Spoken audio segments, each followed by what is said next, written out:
രാവിലെ ഏകദേശം 8 മണിയോടുകൂടി നടക്കാൻ പോകുന്ന വ്യക്തികളായിരുന്നു ടൗണിന് സമീപമുള്ള ഒഴിഞ്ഞുകിടക്കുന്ന ഒരു ഗ്രൗണ്ടിൽ അസ്വാഭാവികമായ രീതിയിൽ ഒരു ഓട്ടോറിക്ഷ കിടക്കുന്നത് കണ്ടത്. സംശയം തോന്നിയ ആളുകൾ ഓട്ടോറിക്ഷയ്ക്ക് സമീപം എത്തിയപ്പോഴായിരുന്നു ഒരു വ്യക്തി ഓട്ടോറിക്ഷയുടെ മുൻപിൽ കമിഴ്ന്നു കിടക്കുന്ന കാഴ്ച കാണുന്നത്. മദ്യപിച്ച് ബോധമില്ലാതെ ആരോ കിടക്കുന്നതാകുമെന്ന് നാട്ടുകാർ ആദ്യം കരുതിയെങ്കിലും കൂട്ടത്തിലൊരാൾ ആ വ്യക്തിയെ ഒന്ന് മറിച്ചിടാൻ ശ്രമിച്ചു. ആ നിമിഷത്തിലായിരുന്നു അലറി വിളിച്ചുകൊണ്ട് ആ വ്യക്തി പിന്നിലേക്ക് മാറിയത്. തറയിൽ കിടക്കുന്ന ആളെ മറിച്ചിട്ട സമയത്തായിരുന്നു ആ വ്യക്തിയുടെ കഴുത്ത് അറ്റുകിടക്കുന്നത് കൂടി നിന്ന ആളുകൾ കണ്ടത്. ഒരു നിമിഷം മാത്രമേ പലർക്കും ആ കാഴ്ചയിലേക്ക് നോക്കാൻ കഴിഞ്ഞുള്ളൂ. ഭയന്നു പോയ നാട്ടുകാർ ഉടൻ തന്നെ സ്റ്റേഷനിൽ വിവരമറിയിക്കുകയും SI ഉൾപ്പെടുന്ന സംഘത്തെ അങ്ങോട്ടേക്ക് വിളിക്കുകയും ചെയ്തു. സംഭവ സ്ഥലത്തെത്തിയ പോലീസുകാരും നടുക്കുന്ന ആ കാഴ്ച കണ്ടു. ഷാർപ്പായ ഏതോ ആയുധം ഉപയോഗിച്ച് ആ വ്യക്തിയുടെ കഴുത്ത് വെട്ടിമുറിച്ചിരിക്കുകയാണ്. പോലീസ് സംഘം വിവരമറിയിച്ചതിനെ തുടർന്ന് ഡോഗ് സ്ക്വാഡും ഫോറൻസിക് സംഘവും സംഭവ സ്ഥലത്തേക്ക് എത്തി. അവിടെ കിടക്കുന്ന ഓട്ടോ ആ വ്യക്തിയുടേത് തന്നെയാകാമെന്ന് പോലീസ് വിലയിരുത്തി. സംഭവമറിഞ്ഞ് ആ പ്രദേശത്തേക്ക് നിരവധി ആളുകൾ ഓടിക്കൂടിയിട്ടുള്ളതിനാൽ തന്നെ ഗ്രൗണ്ടിലുണ്ടായിരുന്ന കാൽപ്പാടുകളൊക്കെ ഫോറൻസിക് സംഘത്തിന് ശേഖരിക്കാൻ കഴിയാത്ത അവസ്ഥയിലേക്ക് എത്തിയിരുന്നു. വൈകാതെ തന്നെ ഡോഗ് സ്ക്വാഡിനെ ഉപയോഗിച്ചുള്ള പരിശോധനയും ആരംഭിച്ചു. ആ നായ ഓട്ടോയ്ക്കുള്ളിലേക്കാണ് ചാടിക്കയറിയത്. ഓട്ടോയ്ക്കുള്ളിൽ നിന്നും എന്തോ ഒരു പ്രത്യേക ഗന്ധം ശ്വസിച്ചതിന്റെ ഫലമായി പോലീസ് നായ വാഹനത്തിൽ നിന്നും ഇറങ്ങി കുറേ ദൂരം ഇടവഴികളിലൂടെ സഞ്ചരിച്ച് മെയിൻ റോഡിലേക്ക് എത്തി. മെയിൻ റോഡിലെത്തിയ പോലീസ് നായയുടെ ഓട്ടം അവിടെ അവസാനിക്കുകയും ചെയ്തു. കൊലപാതകി അല്ലെങ്കിൽ കൊലപാതകികൾ ഓട്ടോറിക്ഷയ്ക്കുള്ളിലേക്ക് കയറിയിട്ടുണ്ടെന്ന് ഇതിൽ നിന്നും പോലീസിന് വ്യക്തമായി. കൊലയാളികൾ ഓട്ടോ ഡ്രൈവറെ കൊലപ്പെടുത്തിയ ശേഷം ഊടുവഴികളിലൂടെ സഞ്ചരിച്ച് മെയിൻ റോഡിലെത്തി രക്ഷപ്പെട്ടിരിക്കുകയാണ്. ഫോറൻസിക് പരിശോധനയിൽ ഡ്രൈവറുടെ കഴുത്ത് വെട്ടിമുറിച്ചിരിക്കുകയാണെന്ന് വ്യക്തമായി. കൊല്ലപ്പെട്ട വ്യക്തി ആരാണെന്ന് കണ്ടെത്തുന്നതിനായി ഓട്ടോറിക്ഷയുടെ നമ്പർ കേന്ദ്രീകരിച്ച് പോലീസ് സംഘം ഒരു അന്വേഷണം നടത്തി. അരമണിക്കൂറിനുള്ളിൽ തന്നെ RT ഓഫീസിൽ നിന്നും ചില റെക്കോർഡുകളൊക്കെ പോലീസിന് ലഭിച്ചു. കൊല്ലപ്പെട്ട വ്യക്തിയുടെ ഫോട്ടോ പതിച്ച ഓണർഷിപ്പ് റെക്കോർഡാണ് പോലീസിന് കിട്ടിയത്. മനോജ് കുമാർ എന്ന വ്യക്തിയാണ് കൊല്ലപ്പെട്ടിരിക്കുന്നത്. മനോജിന്റെ അഡ്രസ് കിട്ടിയ ഉടൻ തന്നെ ഒരു സംഘം പോലീസുകാർ അയാളുടെ വീട്ടിലെത്തി വിവരം പറയുകയും അയാളുടെ ഭാര്യ സുമയെ ആ സംഭവസ്ഥലത്തേക്ക് കൂട്ടിക്കൊണ്ടുവരികയും ചെയ്തു. സംഭവസ്ഥലത്തെത്തിയ മനോജിന്റെ ഭാര്യ സുമ അലറി വിളിച്ച് കരഞ്ഞു തുടങ്ങി. അത് തന്റെ ഭർത്താവ് മനോജ് തന്നെയാണെന്ന് അവർ ഉറപ്പിച്ചു പറഞ്ഞു. മനോജിന്റെ മരണം എങ്ങനെയാണ് സംഭവിച്ചതെന്നുള്ള അന്വേഷണത്തിലേക്ക് പോലീസ് കടന്നു. അന്വേഷണത്തിന്റെ ആദ്യഘട്ടമായി മനോജിന്റെയും ഭാര്യ സുമയുടെയും മൊബൈൽ ഫോണുകൾ കേന്ദ്രീകരിച്ച് പോലീസ് സംഘം ഒരു അന്വേഷണം നടത്തി. എന്നാൽ അതിലെ കോൾ റെക്കോർഡുകളിലൂടെ കടന്നുപോയിട്ടും അസ്വാഭാവികമായ രീതിയിലുള്ളതൊന്നും തന്നെ കണ്ടെത്താൻ പോലീസിന് കഴിഞ്ഞില്ല. തൊട്ട് തലേ ദിവസം വൈകുന്നേരം ഭാര്യ സുമ മനോജിനെ വിളിച്ചിട്ടുണ്ട്. രാത്രികാലങ്ങളിൽ ഓട്ടം പോകുന്ന പതിവ് മനോജിനുള്ളതുകൊണ്ട് തന്നെ വലിയ ഓട്ടം പോകുന്ന സമയത്തൊക്കെ മനോജ് കോൾ എടുക്കാതിരിക്കുന്നത് പതിവാണ്. അതുകൊണ്ട് തന്നെ ഫോൺ എടുക്കാതിരുന്നപ്പോൾ സുമ അതത്ര കാര്യമാക്കിയതുമില്ലായിരുന്നു. രാവിലെ ആയിട്ടും മനോജിനെ വിളിച്ചിട്ട് കിട്ടാത്ത സാഹചര്യത്തിൽ എന്ത് ചെയ്യണമെന്നറിയാതെ സുമ ഇരിക്കുന്ന സമയത്താണ് പോലീസ് സംഘം അവരുടെ വീട്ടിലേക്ക് തിരക്കിയെത്തിയതും വിവരം പറഞ്ഞതും. ഇൻക്വസ്റ്റ് നടപടികൾ പൂർത്തിയാക്കിയ ശേഷം മനോജിന്റെ മൃതദേഹം പോസ്റ്റ്മോർട്ടത്തിനായി മെഡിക്കൽ കോളേജിലേക്ക് ഷിഫ്റ്റ് ചെയ്തു. മനോജിന്റെ കഴുത്തിൽ ആഴത്തിലുള്ള ഒരു മുറിവാണുള്ളത്. ഷാർപ്പായ എന്തോ ഉപയോഗിച്ച് വരഞ്ഞിരിക്കുകയാണ്. പിൻഭാഗത്തു നിന്നുമാണ് വെട്ടിയിരിക്കുന്നത്. അങ്ങനെയെങ്കിൽ ഓട്ടോറിക്ഷയുടെ പിൻസീറ്റിലിരുന്ന വ്യക്തികളാകാം ഓട്ടോ ഓടിക്കുന്നതിനിടയിൽ മനോജിന്റെ കഴുത്തിൽ കത്തിവെച്ചിരിക്കുന്നതെന്ന് പോലീസിന് വ്യക്തമായി. ആ സമയത്ത് ഡ്രൈവർ മനോജിന് അനങ്ങാൻ കഴിയാത്ത രീതിയിൽ മറ്റേതോ വ്യക്തികൾ അയാളുടെ തലയിൽ മുറുക്ക പിടിച്ചിട്ടുണ്ടായിരിക്കാമെന്നും പോലീസ് വിലയിരുത്തി. ആരൊക്കെ ചേർന്ന് മനോജിന്റെ തലയുടെ ഭാഗം ബലമായി പിടിച്ചുവെച്ച ശേഷം കഴുത്ത് മുറിച്ചിരിക്കുകയാണ്. മനോജ് ഇരുന്ന ഓട്ടോയുടെ മുൻസീറ്റിലും തറയിലുമൊക്കെ രക്തം വീണുകിടപ്പുണ്ട്. CIയുടെ നിർദ്ദേശപ്രകാരം ഒരു സംഘം പോലീസുകാർ CCTVകൾ കേന്ദ്രീകരിച്ചുള്ള അന്വേഷണം ആരംഭിച്ചു. മനോജിന്റെ ഓട്ടോ അന്നേ ദിവസം സഞ്ചരിച്ചിട്ടുള്ള വഴികളിലെ CCTV ഫൂട്ടേജുകളൊക്കെ കളക്ട് ചെയ്യാനായിരുന്നു CI നിർദ്ദേശം നൽകിയത്. 2 ദിവസം വളരെ മെനക്കെട്ട് പോലീസ് സംഘം CCTV വിഷ്വൽസ് കേന്ദ്രീകരിച്ച് അന്വേഷണം നടത്തിയെങ്കിലും ഈ കേസുമായി മുൻപോട്ട് പോകാൻ കഴിയുന്ന ഒന്നും തന്നെ CCTV വിഷ്വൽസിൽ നിന്നും പോലീസ് സംഘത്തിന് ലഭിച്ചില്ല. സംഭവം നടന്ന ദിവസങ്ങൾ പിന്നിട്ടിട്ടും പോലീസ് സംഘം പ്രതികളിലേക്ക് എത്താത്തതിൽ നാട്ടുകാരും പ്രതിഷേധിച്ചു. എന്നാൽ ഇതേ സമയം പോലീസ് സംഘം അവരുടെ അന്വേഷണത്തിന്റെ 2ാം ഘട്ടത്തിലേക്ക് കടന്നിരുന്നു. മനോജ് കുമാർ എന്ന വ്യക്തി സാധാരണ ഓട്ടങ്ങൾക്ക് പുറമെ ഊബർ ഓട്ടവും എടുക്കാറുണ്ട്. സംഭവം നടന്ന ദിവസവും തൊട്ട് തലേ ദിവസങ്ങളിലുമുള്ള മനോജിന്റെ ഊബർ ഓട്ടങ്ങളുടെ ലിസ്റ്റ് പോലീസ് സംഘം എടുത്തു. ഊബർ മാനേജ്മെന്റുമായി കണക്ട് ചെയ്തിട്ടുള്ള GPS-മായി അവരുടെ എല്ലാ ഡ്രൈവർമാരുടെയും GPS കണക്റ്റഡ് ആയിരിക്കും. ആളുകളുടെ ബുക്കിംഗ് ഓട്ടമൊക്കെ അവിടെ രജിസ്റ്റർ ചെയ്യപ്പെടുകയും ചെയ്യും. തൊട്ട് തലേ ദിവസം ഊബർ ഓട്ടം ബുക്ക് ചെയ്ത് മനോജിന്റെ ഓട്ടോയിൽ യാത്ര ചെയ്തിട്ടുള്ള വ്യക്തികളുടെ മൊബൈൽ ഫോൺ നമ്പറുകളും അത് ബേസ് ചെയ്ത് അവരുടെ ടവർ ലൊക്കേഷനും കോൾ ഡേറ്റ വിവരങ്ങളും സൈബർ സെല്ലിന്റെ ഭാഗത്തു നിന്നും പോലീസ് സംഘം കളക്ട് ചെയ്തു. മനോജിന്റെ ഡെഡ് ബോഡി ആളുകൾ കാണുന്നതിന്റെ തൊട്ട് തലേ ദിവസം രാത്രി 8 മണി വരെ മനോജിന്റെ ഓട്ടോയിൽ സഞ്ചരിച്ചിട്ടുള്ള വ്യക്തികളുടെ കോൾ ഡേറ്റ ഹിസ്റ്ററി എടുക്കാൻ പോലീസ് സംഘത്തിന് കഴിഞ്ഞു. അവരുമായൊക്കെ കോൺടാക്ട് ചെയ്യാൻ കഴിഞ്ഞെങ്കിൽ പോലും 8 മണിക്ക് ശേഷം ആ ഓട്ടോയിൽ സഞ്ചരിച്ചിട്ടുള്ള വ്യക്തികളെക്കുറിച്ചുള്ള വിവരങ്ങൾ പോലീസിന് ലഭിച്ചില്ല. തലേദിവസം രാത്രി 8 മണിയോടുകൂടി മനോജിന്റെ ഓട്ടോയിൽ ഓട്ടം വിളിച്ച വ്യക്തിയെ ട്രേസ് ചെയ്യാൻ പോലീസിന് കഴിഞ്ഞില്ല. അയാളുടെ ലൊക്കേഷൻ കണ്ടെത്താൻ കഴിയാത്തതിന് കാരണം അയാൾ ബുക്ക് ചെയ്യാൻ ഉപയോഗിച്ച നമ്പറുള്ള ഫോൺ സ്വിച്ച്ഡ് ഓഫ് ആയതുകൊണ്ടാണ്. ആ വ്യക്തിയുടെ ഫോൺ ഓഫാണെന്ന് മനസ്സിലാക്കിയ നിമിഷത്തിൽ തന്നെ പോലീസിന് ഒരു അപകടം മണത്തു. ആ വ്യക്തിയായിരിക്കുമോ ഒരുപക്ഷെ ഡ്രൈവർ മനോജിനെ കൊലപ്പെടുത്തിയതെന്ന് പോലീസിന് സംശയം തോന്നി. അങ്ങനെ ചിന്തിക്കുന്നതിനിടയിലായിരുന്നു രാത്രി ഏകദേശം 9 മണിയോടുകൂടി മനോജിന്റെ ഓട്ടോ മറ്റൊരു വ്യക്തി കൂടി ബുക്ക് ചെയ്തിട്ടുണ്ടെന്ന് പോലീസിന് വിവരം ലഭിക്കുന്നത്. ആ വ്യക്തിയുടെ മൊബൈലും സ്വിച്ച്ഡ് ഓഫ് ആയിരുന്നു. 8 മണിക്കും 9 മണിക്കും ഓട്ടം ബുക്ക് ചെയ്തിട്ടുള്ള 2 വ്യക്തികളുടെയും മൊബൈൽ ഫോണുകൾ സ്വിച്ച്ഡ് ഓഫ് ആണ്. അതുകൊണ്ട് തന്നെ അവരുടെ ലൊക്കേഷൻ കണ്ടെത്താനും പോലീസിന് കഴിയുമായിരുന്നില്ല. കൃത്യമായി പറഞ്ഞാൽ രാത്രി 9 മണിക്ക് മനോജിന്റെ ഓട്ടോ ബുക്ക് ചെയ്തിട്ടുള്ള വ്യക്തി തന്നെയാണ് മനോജിന്റെ ഓട്ടോയിലെ അവസാന യാത്രക്കാരൻ. സ്വാഭാവികമായും പോലീസ് സംഘം ആ മൊബൈൽ ഫോണുകൾ ഓഫായിട്ടുള്ള അവസാന ലൊക്കേഷൻ കേന്ദ്രീകരിച്ച് അന്വേഷണം നടത്തി. ടൗണിലെത്തിയ സമയത്ത് തന്നെയാണ് ഫോണുകൾ ഓഫായിട്ടുള്ളത്. ആ മൊബൈൽ ഫോണുകൾ ഓഫായിട്ടുള്ള ടവർ ലൊക്കേഷന് സമീപമുള്ള CCTVകൾ കേന്ദ്രീകരിച്ച് പോലീസ് സംഘം ഒരു അന്വേഷണം നടത്താൻ തീരുമാനിച്ചു. ഇതോടൊപ്പം തന്നെ സ്വിച്ച്ഡ് ഓഫ് ആയിട്ടുള്ള ആ 2 നമ്പറുകളും കേന്ദ്രീകരിച്ച് സൈബർ സെല്ലിന്റെ സഹായത്തോടുകൂടി പോലീസ് സംഘം അന്വേഷണം നടത്തി. എന്നാൽ അന്വേഷണത്തിൽ നിരാശയായിരുന്നു ഫലം. ആ 2 നമ്പറുകളും എടുത്തിട്ടുള്ള വ്യക്തികൾക്ക് ആ മൊബൈൽ ഫോണുകളുമായി യാതൊരു ബന്ധവുമില്ല. അവരുടെ ഡോക്യുമെന്റ്സുകൾ വ്യാജമായി ഉപയോഗിച്ച് ഏതോ വ്യക്തികൾ 2 സിം കാർഡുകൾ എടുത്തിരിക്കുകയാണ്. നൂറുകണക്കിന് വാഹനങ്ങൾ ടൗണിലൂടെ കടന്നു പോയിട്ടുണ്ട്. ഇതിനിടയിൽ ആ വാഹനത്തിൽ കയറിയ ആ 2 വ്യക്തികളെ കണ്ടെത്താൻ പോലീസ് സംഘത്തിന് കഴിയാതെ വന്നു.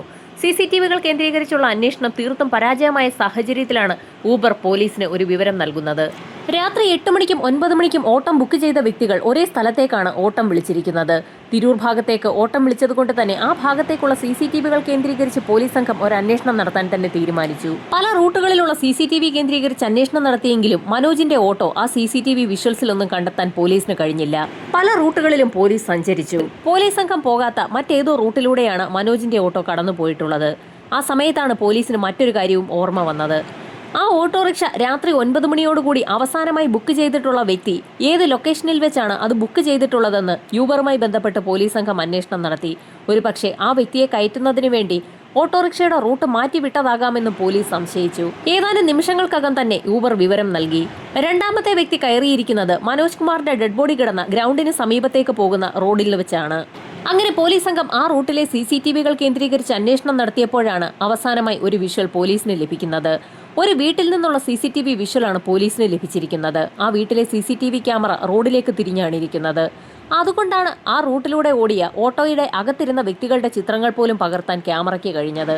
ഓട്ടോറിക്ഷയിൽ മനോജിനൊപ്പം പിൻസീറ്റിൽ മറ്റൊരാൾ കൂടിയുണ്ട്. ആ വ്യക്തിയുടെ ചിത്രം ഏകദേശം വ്യക്തമായി തന്നെ കാണാം. ആ ചിത്രം പകർത്തിയ പോലീസ് സംഘം ഉടൻ തന്നെ ആ വിഷ്വൽ സമീപത്തുള്ള എല്ലാ സ്റ്റേഷനുകളിലേക്കും അയച്ചു കൊടുത്തു. പോലീസിന്റെ വാട്സ്ആപ്പ് ഗ്രൂപ്പുകളിലും ഫോട്ടോ ഷെയർ ചെയ്യപ്പെട്ടു. അതിന് ഫലമുണ്ടാവുകയും ചെയ്തു. അരമണിക്കൂറിനകം തന്നെ ആ വ്യക്തിയെ പരിചയമുള്ള ഒരു വ്യക്തി പോലീസുമായി കോൺടാക്ട് ചെയ്തു. അത് ശ്രീകുമാർ എന്ന വ്യക്തിയാണ്. എന്നാൽ അയാളുടെ നമ്പറിലേക്ക് വിളിച്ചപ്പോൾ അത് സ്വിച്ച്ഡ് ഓഫ് ആണ്. ശ്രീകുമാറിന്റെ മൊബൈൽ ഫോൺ അവസാനമായി ഓഫായ ലൊക്കേഷൻ പോലീസ് സംഘം കണ്ടെടുത്തു. ആ ലൊക്കേഷൻ വളയുകയും ചെയ്തു. ലൊക്കേഷൻ വളഞ്ഞ് 1 മണിക്കൂറിനകം തന്നെ ശ്രീകുമാർ പോലീസിന്റെ കസ്റ്റഡിയിലുമായി. പോലീസ് സംഘം എത്ര ചോദ്യം ചെയ്തിട്ടും തനിക്കൊന്നും അറിയില്ല എന്ന് ശ്രീകുമാർ ആവർത്തിച്ച് പറഞ്ഞു. ഈ സമയത്തായിരുന്നു മനോജിന്റെ ഓട്ടോയിൽ ശ്രീകുമാർ ഇരിക്കുന്ന വിഷ്വൽ പോലീസ് സംഘം ശ്രീകുമാറിനെ കാണിച്ചത്. പിന്നീട് ശ്രീകുമാറിന് ഒന്നും ഒളിച്ചു വെക്കാൻ കഴിഞ്ഞില്ല. അയാൾ പല കഥകളും പോലീസിനോട് പറഞ്ഞു തുടങ്ങി. തനിക്കൊരു അബദ്ധം പറ്റിയതാണെന്നും താൻ തന്നെയാണ് മനോജിനെ കൊലപ്പെടുത്തിയതെന്നും ശ്രീകുമാർ പോലീസിനോട് പറഞ്ഞു. ഈ സമയത്തായിരുന്നു ശ്രീകുമാറിനൊപ്പം ഉണ്ടായിരുന്ന മറ്റൊരു വ്യക്തി ആരാണെന്നുള്ള കാര്യം പോലീസ് ചോദിച്ചത്. അത് മോഹിത്താണെന്നും മോഹിത്തും താനും കൂടി ചേർന്നാണ് മനോജിനെ ഇല്ലാതാക്കിയതെന്നും അയാൾ പോലീസിനോട് പറഞ്ഞു. 8 മണിക്ക് ശ്രീകുമാർ മനോജിന്റെ ഓട്ടോ ബുക്ക് ചെയ്തു. അവർ യാത്ര ചെയ്യുന്നതിനിടയിലായിരുന്നു മറ്റൊരു ഓട്ടം കൂടിയുണ്ടെന്ന് ഊബർ മനോജിനെ അറിയിക്കുന്നത്. അവർ പോകുന്ന റൂട്ടിൽ തന്നെ ആയതുകൊണ്ട് ആ ഓട്ടം കൂടി എടുത്തുകൊള്ളാൻ ഓട്ടോയിലുണ്ടായിരുന്ന ശ്രീകുമാർ മനോജിനോട് പറയുകയും ചെയ്തു. അങ്ങനെ പാതി വഴിയിലെത്തിയപ്പോൾ മോഹിത്തും ഓട്ടോയിലേക്ക് കയറി. യഥാർത്ഥത്തിൽ മോഹിത്തും ശ്രീകുമാറും തമ്മിൽ പരിചയക്കാരാണെന്നുള്ള കാര്യം മനോജിന് അറിവില്ലായിരുന്നു. അങ്ങനെ അവർ പറഞ്ഞ വഴിയിലൂടെ മനോജ് വാഹനം ഓടിക്കുന്ന സമയത്താണ് ആ ഗ്രൗണ്ടിന്റെ പരിസരത്തെത്തിയത്. ഗ്രൗണ്ടിന് സമീപം എത്തിയപ്പോൾ വാഹനം ഒന്ന് സ്ലോ ചെയ്യാൻ മോഹിത്ത് മനോജിനോട് പറഞ്ഞു. മനോജ് അതിന്റെ അടിസ്ഥാനത്തിലായിരുന്നു വാഹനം ഒന്ന് സ്ലോ ചെയ്തത്. ആ നിമിഷത്തിൽ തന്നെ ശ്രീകുമാർ തന്റെ കൈവശമുണ്ടായിരുന്ന കത്തി ഉപയോഗിച്ച് മനോജിന്റെ കഴുത്തിലേക്ക് ആഞ്ഞുവെട്ടി. മനോജ് അനങ്ങാതിരിക്കുന്നതിനായി മോഹിത്ത് ആ സമയത്ത് മനോജിന്റെ തലയിലേക്ക് ആഞ്ഞു പിടിച്ചു. വാഹനം മറിയാൻ സാധ്യതയുണ്ടെന്ന് മനസ്സിലാക്കിയ മോഹിത്ത് വാഹനം അതിവേഗത്തിൽ തന്നെ ഓഫ് ചെയ്യിക്കുകയും ചെയ്തു. അതിനുശേഷം ഇരുവരും ചേർന്ന് മനോജിന്റെ ഓട്ടോ ഗ്രൗണ്ടിലേക്ക് ഓടിച്ചു കയറ്റി. മനോജിന്റെ മരണം ഉറപ്പാക്കിയ സംഘം മനോജിന്റെ മൃതശരീരം ഓട്ടോയിൽ നിന്ന് തള്ളിയിടുകയും ചെയ്തു. അതിനുശേഷം ഒന്നും സംഭവിക്കാത്തതുപോലെ ഇരുവരും ഗ്രൗണ്ടിൽ നിന്നും റോഡിലേക്ക് നടന്നു. ആ സമയത്തായിരുന്നു അവരുടെ വസ്ത്രത്തിൽ രക്തം തെറിച്ചിരിക്കുന്ന കാഴ്ച ഇരുവരും ശ്രദ്ധിക്കുന്നത്. രക്തം പുരണ്ട ഷർട്ടുമായി ടൗണിലേക്ക് എത്തിയാൽ അത് നാട്ടുകാരിൽ സംശയമുണ്ടാക്കുമെന്ന് മനസ്സിലായതുകൊണ്ട് തന്നെ ശ്രീകുമാർ താൻ ഇട്ടിരുന്ന ഷർട്ടൂരി മോഹിത്തിന്റെ കയ്യിൽ കൊടുത്തതിനു ശേഷം സമീപത്തുണ്ടായിരുന്ന ഒരു ചെറിയ തുണിക്കടയിൽ ചെന്ന് തന്റെ ഷർട്ടിൽ ചെളി തെറിച്ചു എന്ന് പറഞ്ഞ് 2 ഷർട്ട് വാങ്ങുകയും ഒരു ഷർട്ട് കടയിൽ വെച്ച് തന്നെ ധരിച്ച ശേഷം രണ്ടാമത്തെ ഷർട്ട് കൊണ്ടുവന്ന് മോഹിത്തിന് കൊടുക്കുകയും ചെയ്തു. അവരുടെ കൈവശമുണ്ടായിരുന്ന രക്തം പുരണ്ട ഷർട്ടും കൈവശമുണ്ടായിരുന്ന കൊലപാതകത്തിന് ഉപയോഗിച്ച കത്തിയും ഒരു സ്ഥലത്ത് കൊണ്ടുപോയി 2 പേരും കൂടി കത്തിക്കുകയും ചെയ്തു. കാര്യങ്ങളൊക്കെ ഭംഗിയായെന്ന് മനസ്സിലാക്കി ഇരുവരും ടൗണിലെത്തുകയും ഒരു ഒളിസങ്കേതത്തിൽ പോയി താമസിക്കുകയും ചെയ്തു. ഇത്രയും കാര്യങ്ങൾ ശ്രീകുമാർ സിഐയോട് പറഞ്ഞ നിമിഷത്തിൽ തന്നെ അദ്ദേഹം മറ്റൊരു ചോദ്യം ശ്രീകുമാറിനോട് ചോദിച്ചു. ശ്രീകുമാറിന്റെ കോൾ ഡാറ്റ റെക്കോർഡുകൾ പരിശോധിച്ച സമയത്ത് ശ്രീകുമാറിന്റെ ഫോണിലേക്ക് ഒരു നമ്പറിൽ നിന്നും നിരവധി കോളുകൾ സംഭവം നടക്കുന്നതിന് മുൻപ് വന്നിട്ടുണ്ട്. ആ വ്യക്തി ആരാണെന്നുള്ള ചോദ്യത്തിന് ശ്രീകുമാറിന് മറുപടി പറയാൻ തീരെ ബുദ്ധിമുട്ടായിരുന്നു. പോലീസ് വീണ്ടും വീണ്ടും ആവർത്തിച്ച് ചോദിച്ചപ്പോൾ അത് തന്റെ കാമുകിയുടെ നമ്പറാണെന്ന് ശ്രീകുമാർ പോലീസിനോട് പറഞ്ഞു. പോലീസ് സംഘം ഉടൻ തന്നെ ശ്രീകുമാറുമൊത്ത് ശ്രീകുമാറിന്റെ കാമുകിയുടെ വീട്ടിലേക്ക് എത്തി. ഇതേ സമയം തന്നെ ശ്രീകുമാറിന്റെ കൂട്ടാളിയായ മോഹിത്തിനെ മറ്റൊരു സംഘം പോലീസുകാർ അയാൾ ഒളിച്ചിരുന്ന സ്ഥലത്തു നിന്നും പിടികൂടിയിരുന്നു. സിഐ ഉൾപ്പെടുന്ന സംഘം ശ്രീകുമാറിന്റെ കാമുകിയുടെ വീട്ടിലെത്തിയപ്പോൾ ആ വീടിന് മുൻപിൽ കുറച്ച് ആളുകളുണ്ട്. ഏതാനും ദിവസങ്ങൾക്ക് മുൻപ് ആ വീട്ടിൽ ഒരു മരണം നടന്നിട്ടുണ്ട്. ആ വീട്ടിലെ ചെറുപ്പക്കാരൻ ഒരു ഓട്ടോറിക്ഷ ഡ്രൈവറാണ്. അയാളെ ആരൊക്കെയോ ചേർന്ന് കൊലപ്പെടുത്തിയിരിക്കുകയാണ്. ആ വീട്ടിലേക്കാണ് പോലീസ് സംഘം എത്തിയിരിക്കുന്നത്. കോളിംഗ് ബെല്ലടിച്ച നിമിഷത്തിൽ തന്നെ വാതിൽ തുറക്കപ്പെട്ടു. വീട്ടിലേക്ക് കയറിയ നിമിഷത്തിൽ മനോജിന്റെ ഭാര്യ പോലീസുകാരോട് കാര്യങ്ങൾ തിരക്കി. പോലീസ് സംഘം ഒരു നമ്പർ മനോജിന്റെ ഭാര്യ സുമയെ കാണിച്ചിട്ട് ആ നമ്പർ പരിചയമുണ്ടോ എന്ന് ചോദിച്ചപ്പോൾ സുമ തനിക്ക് പരിചയമില്ലാത്ത നമ്പറാണെന്ന് പോലീസിനോട് പറഞ്ഞു. എന്നാൽ അതേ നിമിഷത്തിൽ തന്നെ സിഐ തന്റെ ഫോണിൽ ആ നമ്പർ ഒന്ന് ഡയൽ ചെയ്ത് കോൾ ചെയ്യുകയും ചെയ്തു. കോൾ ചെയ്ത നിമിഷത്തിൽ തന്നെ കോൾ കണക്ട് ആവുകയും ആ വീടിന്റെ ഒരു മുറിയിലിരുന്ന് ഒരു ഫോൺ റിങ് ചെയ്യുകയും ചെയ്തു. സുമയ്ക്ക് പരിചയമില്ലാത്ത ഒരു നമ്പർ ആ വീട്ടിലിരുന്ന് റിങ് ചെയ്യുകയാണ്. പോലീസുകാർക്കൊപ്പമുണ്ടായിരുന്ന വനിതാ SI ആ മുറിക്കുള്ളിലേക്ക് കടന്നു ചെന്ന് മൊബൈൽ ഫോണുമായി പ്രധാന ഹാളിലേക്ക് എത്തി. ഈ കാഴ്ചയൊക്കെ കണ്ടുകൊണ്ട് എന്താണ് സംഭവിക്കുന്നതെന്ന് മനസ്സിലാകാതെ ആ വീട്ടിലുള്ള ആളുകൾ ആ പ്രധാന ഹാളിൽ തന്നെ നിൽക്കുന്നുണ്ടായിരുന്നു. സിഐ ആ ഫോൺ ഓണാക്കാൻ ശ്രമിച്ചപ്പോൾ അത് ലോക്ക്ഡ് ആണെന്ന് മനസ്സിലായി. അതിൽ ഫേസ് ലോക്കാണ് ഉപയോഗിച്ചിരിക്കുന്നതെന്ന് മനസ്സിലാക്കിയ സിഐ വെറുതെ ആ ഫോൺ സുമയുടെ നേർക്കൊന്ന് പിടിച്ചു നോക്കുകയും ചെയ്തു. സുമയുടെ മുഖത്തേക്ക് ആ മൊബൈൽ ഫോൺ കാണിച്ച നിമിഷത്തിൽ തന്നെ അതിന്റെ ലോക്ക് ഓപ്പൺ ആവുകയും ചെയ്തു. ആ ഫോണിന്റെ കോൾ ഹിസ്റ്ററി പരിശോധിച്ചപ്പോൾ ആ ഫോണിൽ നിന്നും ഒരു വ്യക്തിയെ നിരന്തരം വിളിച്ചിരിക്കുന്നതായി പോലീസിന്റെ ശ്രദ്ധയിൽപ്പെട്ടു. കുമാർ എന്ന വ്യക്തിയുടെ നമ്പറിലേക്കാണ് ആ ഫോണിൽ നിന്നും നിരവധി തവണ കോൾ പോയിട്ടുള്ളത്.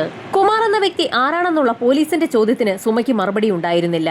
ആകെ വിളറി വെളുത്ത നിലയിലായിരുന്നു സുമയുടെ അവസ്ഥയപ്പോൾ. ഈ കോൾ ലിസ്റ്റിലുള്ള കുമാർ എന്ന ശ്രീകുമാർ തങ്ങളുടെ കസ്റ്റഡിയിലാണെന്നും അയാളാണ് തങ്ങളെ ഈ വീട്ടിലേക്ക് കൂട്ടിക്കൊണ്ടുവന്നതെന്നും സിഐ സുമയോട് പറഞ്ഞു.